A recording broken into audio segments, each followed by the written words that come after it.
When you're around others, do you often talk about what is wrong and how irritated you are by it? If you do, stopping that could be a very wise move. If you happen to be one of the masses of people around the globe attempting to get beyond your anxieties and fears, you need to know that incessantly telling the story of what is wrong and how frustrated you feel about it does not work.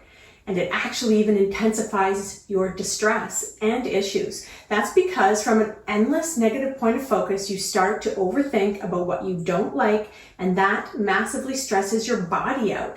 And here is the big part. When your body feels stressed, you feel a deeper belief that something is genuinely wrong, and that can make you feel powerless.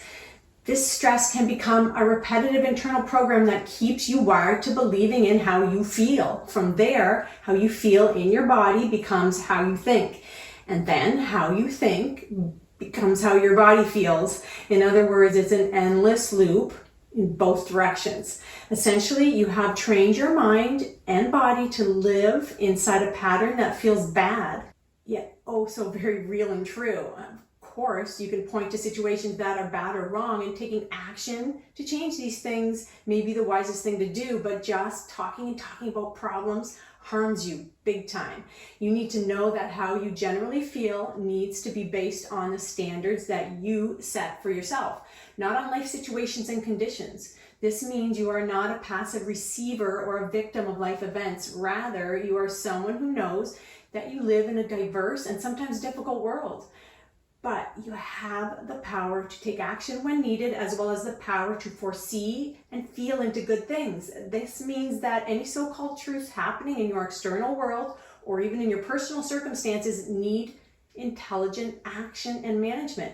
So what you have focused on and thought about before and not necessarily can be considered truths. They're actually your perceptions about what has showed up in your life.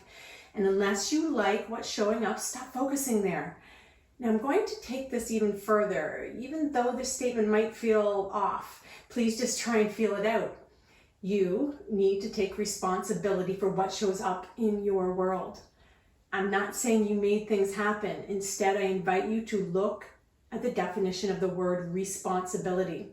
Responsibility can just be your ability to respond to any given situation.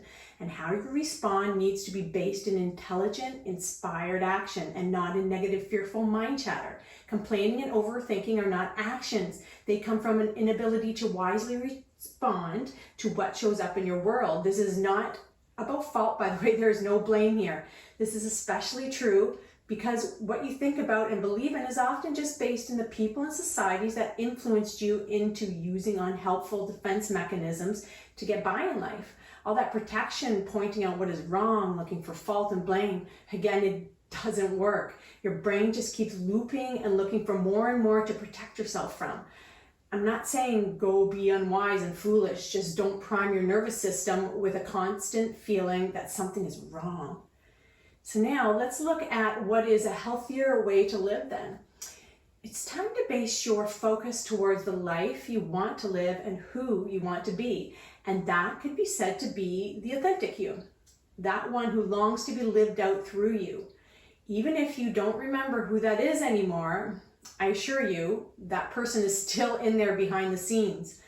In order to uncover your authentic self, you must first soothe the scared parts of you that protect authentic you from showing up.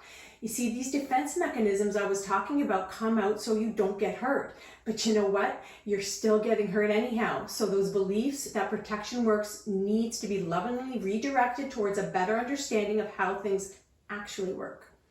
This is done in moments when you show up for yourself, saying things maybe like, I got you, I won't abandon you. We're looking towards the good and taking action when it's right. So relax yourself. We can and will learn new ways of being eventually. Over time, your brain will imprint with this feeling of your presence within. Know this.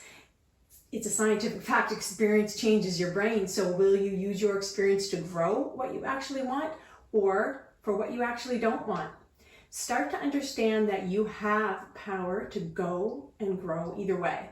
But you do need a strong will and a strong desire to expand a part of you that may feel unknown and even scary right now. What little old me is powerful? Yes, little old you is powerful. It may be your time to purposefully and consistently build your connection to your whole self. Now go ahead and check out the video I linked here. It's designed to help you extend these concepts on the path to knowing and living your authentic power. Hope you have a great day.